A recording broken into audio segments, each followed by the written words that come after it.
Високите температури на 30 степени ќе се задржат и во наредните денови. Самото време кај одредени случаеви предизвикува и влошување на здравствената состојба, особено кај хронично болните и постарите лица. Одитната медицинска помош од Штив вела дека за среќа нема посебни интервенции кои се однесуваат на колапси и топлотни удари. Најчесто пациентите се жалат на стомачни болки. Во овој период, со оглед на пролонгирањето на ова топло време, најчесто станува збор за стомачни заболувања, пациентите најмногу се жалат на покачен крвен притисок, исто така се жалат на гадење, повраќање, проливи, така што најчесто имаме интервенции во врска со таа проблематика. Препораките на Министерството за здравство остануваат исто како и досега. Граѓаните максимално да се заштитат во нетоплиот период од денот. Да се избегнува интензивен физички напор, да се избегнува изложување, директно изложување на сонце во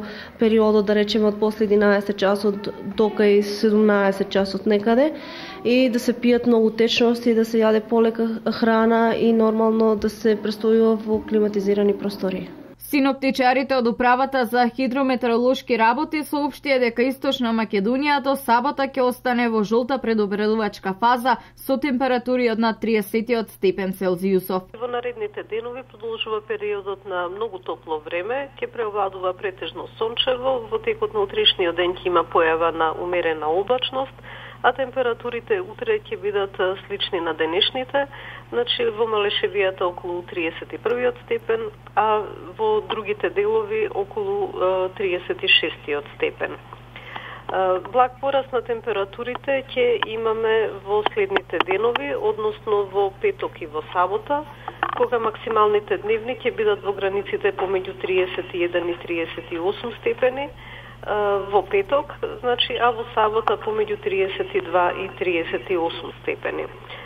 Во однос на подрачјето на Источна Македонија нема да има значителна промена во дневните температури и метеоалармот ќе се остане и понатаму до сабота во жолта фаза за ова подрачје. Веќе од понеделник, според прогнозата на УХМР, не очекува пат на температурите, што значи метеопатите и хронично болните посебно да се грижат за нивната здравствена состојба.